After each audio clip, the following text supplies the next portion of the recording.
99% of Kenyan schools rely on firewood to provide food for their students. This is very expensive, with a lot of smoke emitted from ice kitchens. Students now are forced to go to school and learn hungry because they cannot afford this increased tuition fee, or drop out of school because they cannot afford a meal. Schools are right now in dire need of affordable and clean cooking technologies. And that's why at Ecobora we did something by coming up with this solar stove. Our boiler works in 4 simple steps. We're using solar collectors to tap the sun's energy. We store this energy in an energy storage compartment, which is composed of car oil. This energy is taken to the kitchen, which is now used to power the boiler. Last, we replace firewood. So this stove is very efficient and it's very affordable.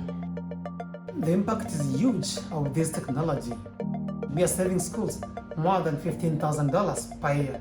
So this money will be redirected towards building libraries, also computer labs.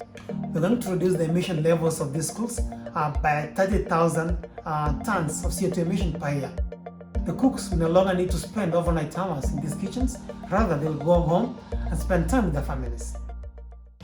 Being part of the ISHOW 2020 was one of the biggest wins we had. We were able to receive feedback from engineers and experts. Not only were we given seed capital, which was very tremendous, but also they took a personalized approach to go and give us, first of all, mentors and experts who could be able to come down and dig deeper into our business. With the 10,000 seed grant, we were able to go to a school in the western part of Kenya called Common School. We were able to build the kitchen, to also build an area whereby we will be installing solar collectors. Students now will be able to go to school because they don't have to make a tough choice. A choice of either learning hungry or dropping out of school.